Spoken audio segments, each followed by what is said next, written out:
పోతే ఈ రఫా గాళ్ళంతా రోడ్లెక్కి మాట్లాడుతూ ఉంటే మనమంతా ఎక్కడున్నామో అర్థం అవట్లే నాకు. ఇవాళ రోజా మాట్లాడుతూ ఉంది ఎమ్మెల్యే నా కొడుకులు అంట. అది ఆడదో మగదో ఎవరికి తెలియదు. అది మాట్లాడుతుంటే ఎమ్మెల్యే నా కొడుకులు అంటే జగన్ కూడా దాని కొడుకేనా అని అడుగుతూ ఉన్నాను నేను.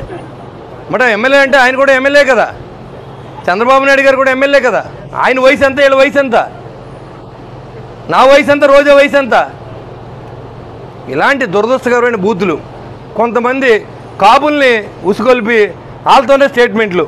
అంబటి రాంబాబు, పేరు నాని, పనికిమాల వాళ్ళంతా వచ్చి దబ్బుంటే అరెస్ట్ చేసుకోమన్నారు. వీళ్ళు ఒకటే వంక. వీళ్ళందరూ ఏమో ఇళ్లలోని ఆడవాళ్ళు తిట్టి, చంద్రబాబు గారిని తిట్టి, కన్నాలేసి వీళ్ళందరూ ఇవాళ ఏంటంటే కక్ష సాధింపు పేరుతో మేము జైలుకి వెళ్తున్నాం, మళ్ళీ కూటమి ప్రభుత్వం కక్ష సాధిందని చెప్తూ ఉన్నారు. వేల కోట్ల రూపాయలు కుంభకోణాలు ఉన్నాయి లోకోడు వెనకాల. ఇవాళ మిథున్ రెడ్డిని అరెస్ట్ చేశారు.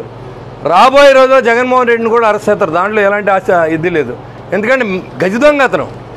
వీళ్ళందరూ మామూలు దొంగలేదు, గజ దొంగ. లిక్కర్లో మొత్తం దోచుకున్నాడు, గనులన్నీ దోచుకున్నారు, ఇసుకంతా దోచుకున్నారు.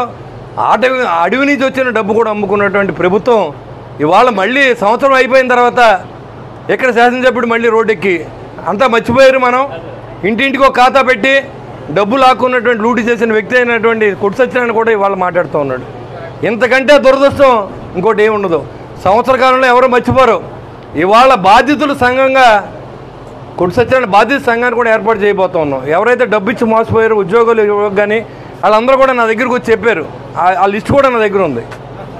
ఇలాంటి వ్యక్తులు రాజకీయాల్లో ఉంటే మాజీ శాసనసభ్యులు ముళ్ళపూడి కృష్ణారావు గారిని వేదిక నుంచి కోరుతున్నాం.